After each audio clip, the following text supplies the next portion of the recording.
First of all, Steve has been at the Rep for 32 years. And if you think about a founding director of organizations, normally they've been at an organization for that long.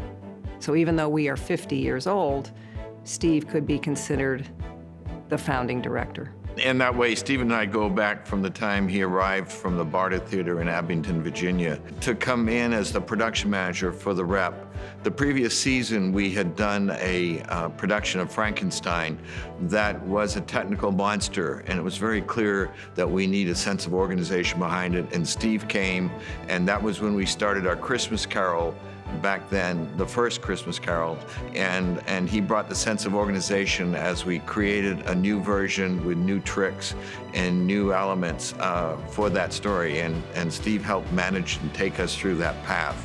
When I first came here, I was thrilled, energized. The theater, this particular theater has an energy about it and a pulse about it that I felt right from the beginning, that from the moment I walked in there. And it's interesting because we see this with actors that are new to us. They come in and they're sort of overwhelmed because the building feels so big to them.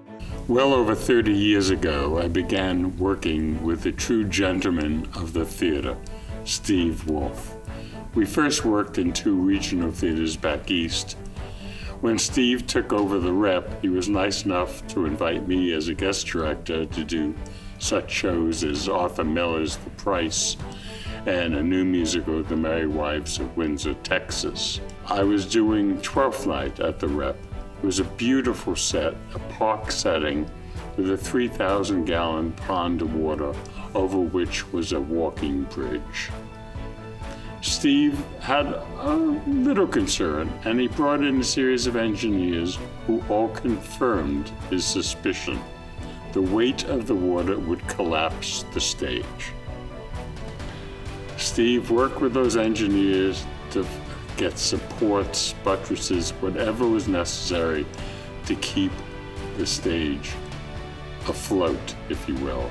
He absolutely is a director, and he directs as many as 2 plays a year. He has always been a director, and his real skill has become building an ensemble. I'm exceedingly proud of Follies, which we opened our 50th anniversary season with. So that was a particular thrill, as was Sunday in the Park with George a couple of years ago, Arcadia a few years back from that, Humble Boy in the Studio Theater. There are lots, but those in particular, I think. There's magic in the air all the time. I know that sounds flighty or silly, but there is some magic in this, no matter if we're doing something really thought-provoking or really silly or really musical. There's still magic in the lights go down in the house, the lights come up on stage, and we're transported to another world, to another dimension, and that is thrilling, exciting, kind of indescribable, but there is a spirit and a pulse and an excitement that is part of that. And I think that his blend of bringing new pieces together with the traditional war horses and the thing audiences want to see has been a gift that Steve has. And over the seasons, I think he's built a tremendous trust with our audiences that the plays that Steve will select, the plays the Rep will do, are worth seeing.